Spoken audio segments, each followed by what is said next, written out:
Welcome back to the Plays with Cars YouTube channel. I'm Michael, and in this episode, we're doing something a little different. All right. So it's full size Friday again, and I don't have any working on the car footage ready for this week yet, but I do have something brand new, and it's really kind of cool, and I thought that it would be a fun share today. So, some background first. You guys know that I love little electric cars. We're like right in the middle of slot car week right now, right? We've talked about them a lot on the channel, and even full-size electric cars. We got an Audi e-tron as a loaner once while ours was in the shop, and I did a whole video on it. Loved the car, hated the charging infrastructure system. Obviously, total gearhead, have owned over 150 cars. Love everything with gas engines, never going to give them up or let them go away, but we have a plug-in hybrid for our daily driver. And it's not so much for the economy, although the economy is very, very nice. It's for the power. You see, the Audi Q5 e-tron actually makes more power and more torque and goes quicker to 60 and the quarter mile than the SQ5. And the SQ5 gets, well, frankly, terrible gas mileage. And even the regular Audi Q5 doesn't get much better. And getting the Q5e was like getting all of your cake of the SQ5 and even better gas mileage than the regular Q5 at the same time. And that performance aspect of the plug-in hybrid is really intriguing. And it's been years now since that kind of thing has started. Obviously, you had the first holy trifecta of supercars with, or hypercar, whatever the heck the level is, way at the top, with the Porsche 918 Spider and the Ferrari.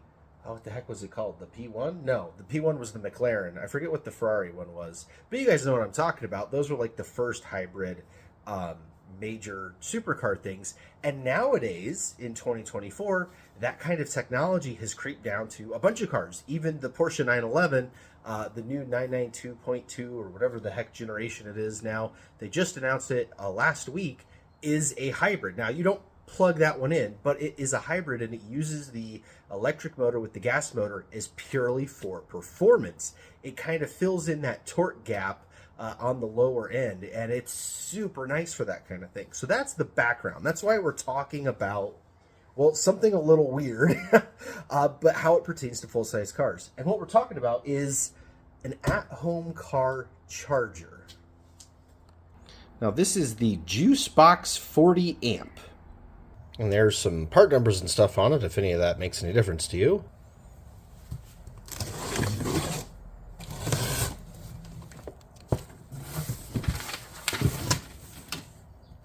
And there it is.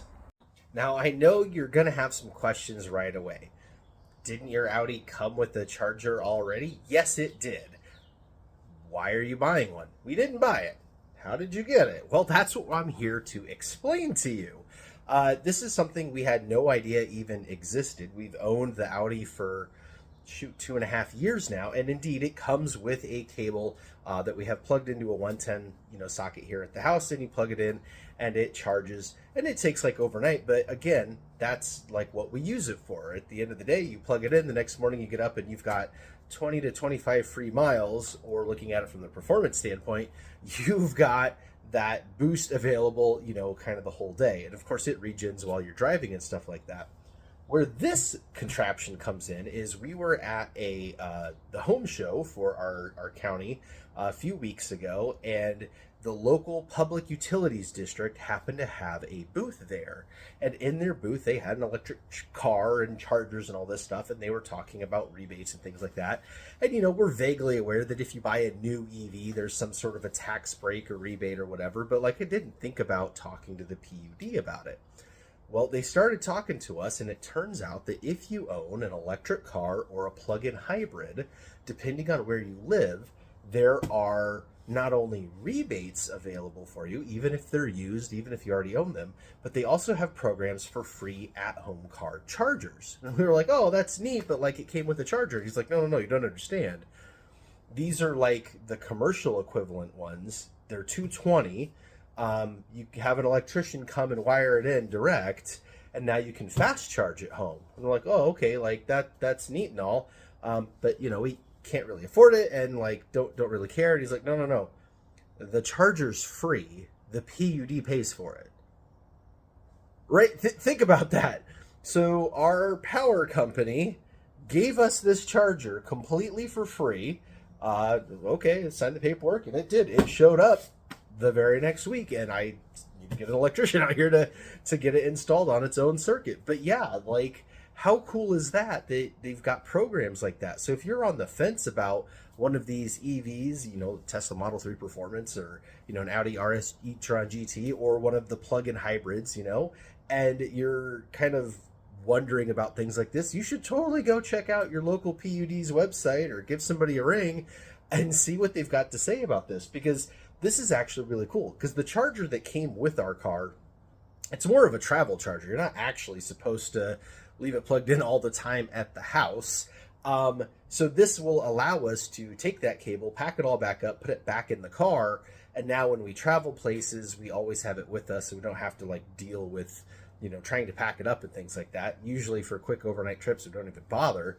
But now we'll have this at home, and that'll allow us to get even more efficiency out of the car, because now we can go and use that pure EV power a lot more often, because in those in-between trips, you can come home and plug it in, and in 20 minutes it's full instead of like 6 hours.